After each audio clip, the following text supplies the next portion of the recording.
Olá, pessoal! Aqui no livro da Ellen White, Eventos Finais, eu quero destacar aqui para vocês as profecias que exigem muita atenção, que ela diz aqui no livro. Vi então o terceiro anjo, disse meu anjo assistente, terrível é a obra dele, tremenda é a missão desse anjo. Ele deve separar o trigo do joio e selar ou atar o trigo para o celeiro celestial.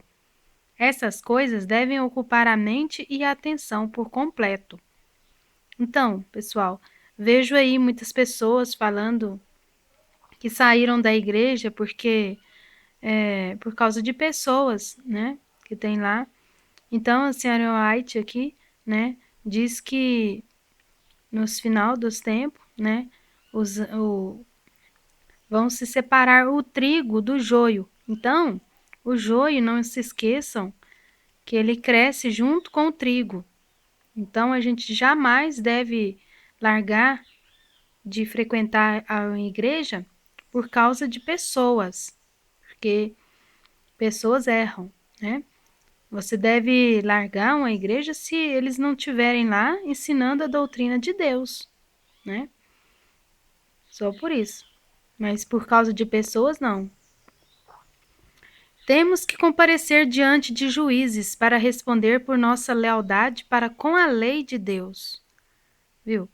A gente vai comparecer, né, aos juízes, dia do juízo, né, sobre a nossa lealdade para com a lei de Deus, né? Vamos prestar contas, não pelas pessoas que devemos estar olhando na igreja, mas com a lei de Deus, a fim de tornar conhecidas as razões de nossa fé. E os jovens devem compreender essas coisas, devem saber o que acontecerá antes do fim da história terrestre. Isso diz respeito ao nosso bem-estar eterno. Então, né, os jovens todos, né, devem compreender, né, essas coisas, as coisas que vai acontecer antes do fim da história, né? Porque isso diz respeito ao nosso bem-estar eterno, né? Então, devemos estudar os grandes sinais que indicam os tempos em que estamos vivendo. Os que se colocam sob a direção de Deus para ser guiados por Ele compreenderão e sucessão dos acontecimentos que Ele ordenou.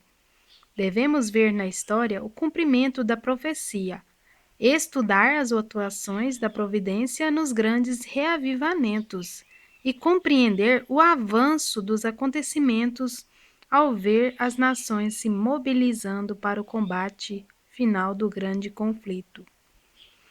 Então, pessoal, muito importante a gente estar estudando, né, as profecias para o tempo presente, né, que estamos vivendo. Então, eu vou estar destacando as partes mais importantes aqui do livro Eventos Finais da Ellen White. Até o próximo vídeo, pessoal!